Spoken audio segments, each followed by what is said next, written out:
না, আমাদের কাছে মোটামুটি একটা সার্কুলার এসছে যে এই বিষয়ে কি কি আমাদের করতে হবে। তো এই বিষয়ে আমাদের এখন আমাদের যারা আধিকারিকরা আছেন এই বিষয়ে কাজ করছেন এখন, এবং যে ডিরেকশনটা দিল্লির থেকে আসবে সেইভাবে আমরা কাজ করব।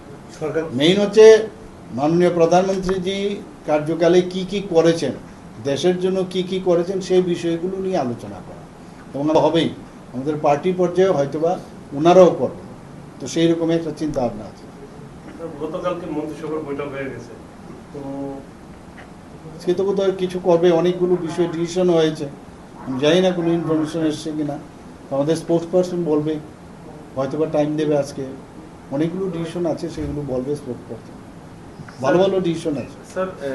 রাজ্যে আমি বললাম না, আগেও তো আমি বলেছি, আমি অনেক ইনফরমেশন সোশ্যাল মিডিয়া টিভির পর্দায় আমি কিন্তু পাই, সাথে সাথে আমি ওইটা দিয়েছি। আমি দেওয়ার পরে সেখান থেকে যেখানে পাঠান বলে noted down and action would be taken, এবং আজকে কালকেই দেখলাম অ্যাকশন শুরু হয়ে গেছে।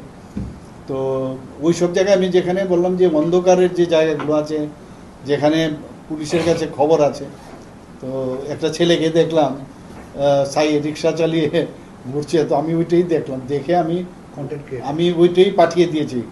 দেওয়ার পরে দেখলাম যে অ্যাকশন হচ্ছে। আমি বললাম এই যার যার কাজটা যে যে ঠিকভাবে করলেই ভালো। আমি একটা উদাহরণ দিই, আমি যখন এয়ারপোর্ট থেকে আসি দুটো লাইট দেখলাম, দুবার আমি দেখেছি যে লাইট জ্বলছিল না। তো পরবর্তী সময় যখন আমি আধিকারিকদের বললাম এই লাইটগুলো আমি দেখেছি, তো এই দুটো লাইট কেন বন্ধ থাকবে? তো পরে গিয়ে দেখলো সত্যি লাইট বন্ধ, এবং এখন ঠিক করে ফেলেছে। এখন কথাটা হচ্ছে, এটা তো মুখ্যমন্ত্রী বসে বসে দেখবে আর বলবে, এই যে কালচার এখানে আস্তে আস্তে করে ঠিক করতে হবে।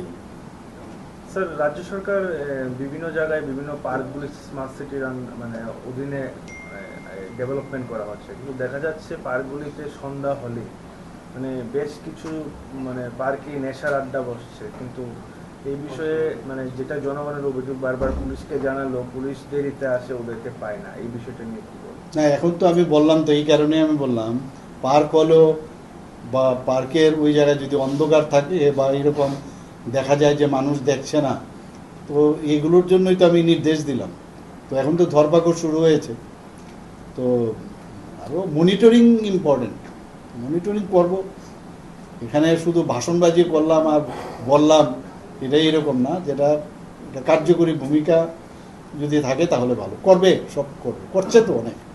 আর শুধু আগরতলায় না, সমস্ত ত্রিপুরাতে। কালকেও আমি খবর পেলাম কমলপুরও এরকম করে।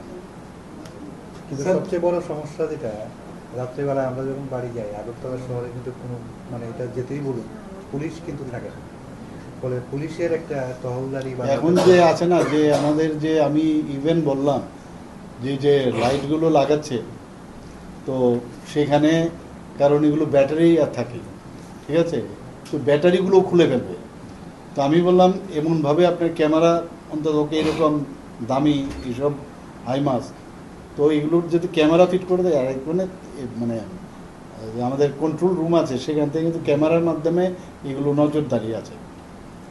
আমি দুবাই একবার, অনেক আগে একবার গেছিলাম, আজ থেকে প্রায় 15 বছর আগে।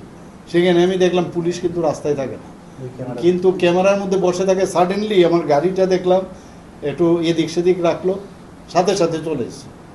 মানে পুলিশ থাকলে যেরকমভাবে সেরকম না, তো ক্যামেরার মাধ্যমে এখন নজরদারি। তবুও বিষয়টা আমি শুনলাম, দেখবো, আমি কথা বলবো।